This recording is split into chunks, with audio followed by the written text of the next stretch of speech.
Matt Armstrong just received something unexpected from Koenigsegg that's got the entire car community buzzing with one burning question. Is this the collaboration we've all been waiting for? The timing couldn't be more perfect, and what happens next could completely reshape how hypercars and YouTube rebuilds connect. Here's what you need to understand. Matt Armstrong has become the absolute king of salvage rebuilds on YouTube. We're talking about the guy who transformed a 600-pound crashed Audi Tt into pure content gold, then scaled that up to rebuilding everything from Bentleys to Ferraris. With 5.9 million subscribers hanging on his every move, Matt has proven that crashed supercars aren't death sentences, they're golden opportunities. His garage currently houses a flood-damaged Ferrari 296 GTB and the most controversial project on YouTube right now, a heavily damaged Bugatti Chiron Pure Sport that Bugatti themselves refuses to support.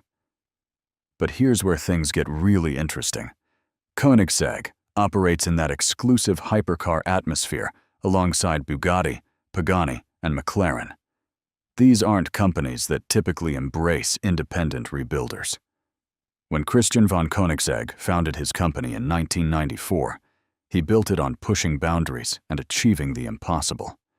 The man drew inspiration from a stop-motion film about a bicycle repairman who builds his own racing car and wins against all odds. Sound familiar? This package arrives at the most fascinating moment in Matt's journey. He's currently battling Bugatti's corporate machine over his Chiron rebuild. Initially, Bugatti quoted £1.7 million for repairs, then dropped to £600,000, which the owner still refused. Then they went nuclear, blacklisting the VIN and refusing to sell parts for an independent rebuild. Even Bugatti CEO Mate Rimac, who personally enjoys Matt's content, had to navigate corporate policy versus personal enthusiasm. Matt's response was pure Matt Armstrong style. Instead of backing down, he announced he'd 3D scan and manufacture replacement components himself. He literally split the Chiron's chassis using improvised tools, documenting every controversial moment. The automotive establishment collectively held its breath. This wasn't just rebuilding a car.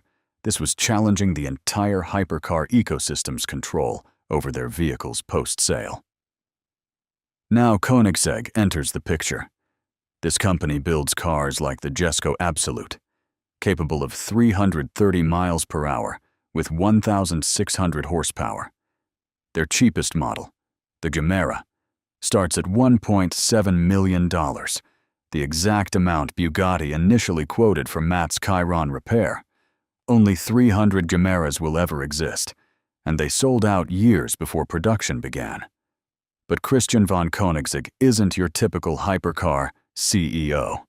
This is someone who bought back his own Mazda Miata decades after selling it, paying a premium purely for sentimental value. He's openly acknowledged that extreme cars tend to have issues, especially early in production runs, but commits to upgrading and supporting even the earliest examples.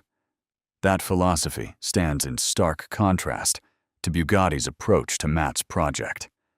The timing of this package fascinates me for another reason. Koenigsegg just celebrated their 30th anniversary in 2024, and they're ramping up production at their significantly upgraded Ängelholm factory. The company operates from a former military airfield hangar that once housed Sweden's Ghost Fighter Squadron, pilots known for being heard but not seen. There's poetry in Koenigsegg emerging from that space to challenge automotive conventions. Matt's track record with manufacturers has been surprisingly positive when you look beyond the Bugatti situation.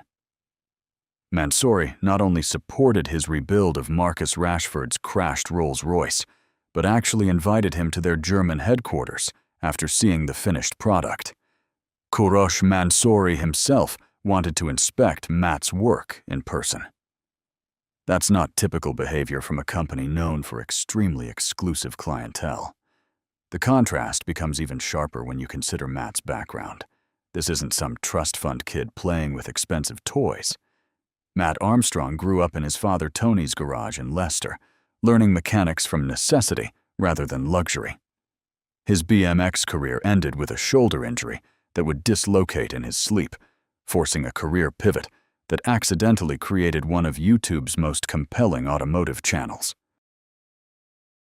From a 600-pound Audi TT rebuild to a multi-million-pound Bugatti project represents extraordinary scaling of ambition and skill. But it also represents something more significant: the democratization of supercar knowledge. Matt's detailed documentation of these rebuilds has educated millions about the reality behind these machines' mystique. Koenigsegg's potential interest in Matt makes perfect sense when you understand their company philosophy. They've always been about challenging establishment thinking. While other manufacturers might see independent rebuilders as threats to their exclusivity, Koenigsegg might see them as kindred spirits pushing boundaries. The economic reality here is also compelling. Matt Armstrong's estimated $2.1 million net worth puts him in genuine Koenigsegg customer territory. His car collection valuation of £2 million demonstrates serious commitment to the automotive space. This isn't a manufacturer reaching down to help a struggling creator. This is one automotive entrepreneur recognizing another's legitimacy. What makes this potential collaboration even more intriguing is the current state of automotive content creation. YouTube has fundamentally changed how people discover and engage with car culture. Traditional automotive journalism increasingly struggles to compete with creators who offer unfiltered access and genuine expertise. Matt's channel averages 8.8 million views monthly, representing massive reach that traditional automotive media can only dream about. The hypercar world has largely remained insulated from this shift.